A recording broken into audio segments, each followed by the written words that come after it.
ओशो का ये कथन कि यदि आपके पास आंखें हैं तो आप देख पाएंगे कि पूरा अस्तित्व आनंदमय है, हमें जीवन और अस्तित्व के एक अद्भुत सत्य की ओर इंगित करता है।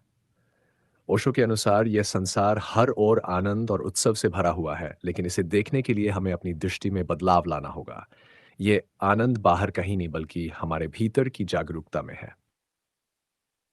नंबर एक, आंखें और जागरूकता। ओशो का कहना है कि यहाँ आंखें केवल शारीरिक दृष्टि का प्रतीक नहीं है। आंखें का अर्थ है हमारी आंतरिक दृष्टि, हमारी जागरूकता और हमारी समझ। जब हम अपने जीवन और अस्तित्व को केवल बाहरी नजरिए से देखते हैं, तो हम इसकी गहराई और सुंदरता को समझ नहीं पाते। लेकिन जब हम आंतरिक जागरूकता से देखते हैं, तो हमें इसका हर पहलू आनंदमय प्रतीत होता है। नंबर दो, आनंद का स्वभाव। ओशो बताते हैं कि अस्तित्व का स्वभाव आनंद है। पेड़, नदियां, आकाश, पशु पक्षी सब कुछ अपने आप में एक उत्सव मना रहे हैं। प्रकृति में कोई भी अस्तित्व दुखी या असंतोषजनक नहीं है। हर चीज अपनी पूर्णता में है। यह आनंदमय अवस्था स्वाभाविक रूप से हमारे भीतर भी होती है, लेकिन हम बाहरी दुनिया के प्रलोभनों और समस्याओं में खो जाते हैं और इस आनंद को महसूस नहीं कर पाते। नंबर तीन, मुक्ति और स्वीकार्यता। ओशो कहते हैं कि आनंदमय जीवन के लिए हमें अपनी धारणाओं, असुरक्षाओं और अपेक्षाओं से मुक्त होना आवश्यक है। जब हम हर चीज को उसकी वास्तविकता में स्वीकार करना सीख जाते हैं, तो हम अपने भीतर शांति और संतोष का अनुभव कर सकते हैं। यह स्थिति हमें अस्तित्व के आनंद को देखने में सक्षम बनाती है। नंबर चार, वर्तमान में जीने की कला। ओशो का मानना है कि अधिकतर लोग अपने भविष्य या अतीत की चिंताओं में उलझे रहते हैं, जिसके कारण वे वर्तमान का आनंद नहीं ले पाते। लेकिन जो व्यक्ति पूरी तरह से वर्तमान में जीता है, वह हर पल में आनंद का अनुभव कर सकता है। वर्तमान में जीने से व्यक्ति की दृष्टि में एक स्पष्टता और सजीवता आती है, जिससे वह अस्तित्व के आनंद को महसूस कर पाता है। नंबर पाँच, आंतरिक शांति और संतोष का महत्व। ओशो के अनुसार आंतरिक शांति और संतोष ही सच्चे आनंद का स्रोत है। व्यक्ति जितना अपने भीतर शांत और संतुष्ट होता है, वह उतना ही बाहरी संसार में आनंद और सुंदरता को देख सकता है।